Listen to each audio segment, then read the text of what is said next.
The Angry King. Once upon a time, in a prosperous kingdom nestled between lush green hills and flowing rivers, there reigned a mighty king named Rajendra. King Rajendra was known far and wide for his strength and wisdom in ruling his land. Yet, despite his many virtues, the king struggled with one great flaw: his anger. Whenever something did not go according to his plans, the king would lose control of his temper. A minor mistake from one of his servants, a delay in his royal duties, or even a slight misstep in the court would trigger a powerful rage within him. His face would turn red, and he would lash out at those around him, shouting orders, banishing people from the palace, or even making impulsive decisions that would later have consequences. His anger caused strife in the kingdom, and his once harmonious rule began to unravel. Over time, the people of the kingdom began to fear their king, not only because of his authority but because of his unpredictable bursts of rage. Merchants hesitated to approach the palace, soldiers feared making any mistake, and even the royal advisors tread carefully around the king, knowing that one wrong word could provoke a storm of fury. The kingdom, once peaceful and flourishing, began to feel the weight of the king's anger. One day, a wise counselor named Vishnu, who had long served the king, noticed the growing tension in the palace. He knew that the kingdom's well-being depended on the stability of the king's rule, and he could see how much King Rajendra's anger was harming not just the people but the king himself. So, he decided to offer his counsel. Vishnu asked to meet the king privately and was granted an audience. The counselor bowed deeply and spoke calmly, "Your Majesty, I have observed your rule, and I understand your great efforts to ensure the kingdom's prosperity. However, there is a storm that brews within you, a storm of anger, that disrupts both your peace and the peace of your kingdom." The king's brow furrowed, and he raised his voice, "How dare you speak of my anger in such a manner? I rule with strength and justice.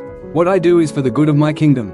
Vishnu did not flinch. He remained calm and said, "Yes, Your Majesty, but the strength you speak of is not truly strength, it is a storm that harms more than it helps. Anger clouds your judgment, drives away your advisors, and instills fear in your people. You cannot rule a kingdom with a heart full of rage. A kingdom flourishes under a ruler who is calm, composed, and wise in his decisions." The king was silent for a moment, considering the counselor's words. Then he spoke, his voice softer, though still tinged with frustration. "But how can I control something so powerful? How can I suppress the fire that burns within me when injustice or disobedience occurs?" Vishnu, with his gentle voice, replied, "The fire of anger cannot be extinguished by force, Your Majesty. It must be cooled with wisdom and patience. I will teach you a simple practice that has helped many great rulers find peace and control their tempers. It is a practice of self-awareness and emotional control, and it begins with a single question." The king's interest was piqued. "And what is this question?" Vishnu smiled. "Whenever you feel anger rising within you, before you act on it, ask yourself, what is the cost of my anger? Take a moment to reflect, how will my actions affect those around me, my kingdom, my people? Will my anger bring peace, or will it cause more harm?" King Rajendra was intrigued, but he remained skeptical. "That sounds simple, but what if I still feel the anger surge within me?" Vishnu nodded. "When anger arises, simply breathe. Focus on your breath, breathe in deeply, hold it for a moment, and then breathe out slowly. The act of breathing brings you back to the present moment and calms the storm within. This practice will help you create space between your thoughts and your reactions. In that space, you will find clarity." The king took a deep breath, trying to understand. "I will try this practice, but I am not sure I can control my anger so easily." Vishnu smiled gently. "It will take time, Your Majesty. But with patience and practice, you will find that you no longer react impulsively. You will find that your strength comes not from the fire of anger, but from the peace of your own heart." The king left the audience with Vishnu, still skeptical but determined to try. Days passed, and soon enough, a situation arose that tested the king's patience. A trusted general had made a grave mistake in the battlefield, which could have cost the kingdom dearly. The king's anger began to rise like a great wave within him. His fists clenched, and his face turned red. But then, he remembered the counselor's advice. The king paused for a moment. He asked himself, "What is the cost of my anger?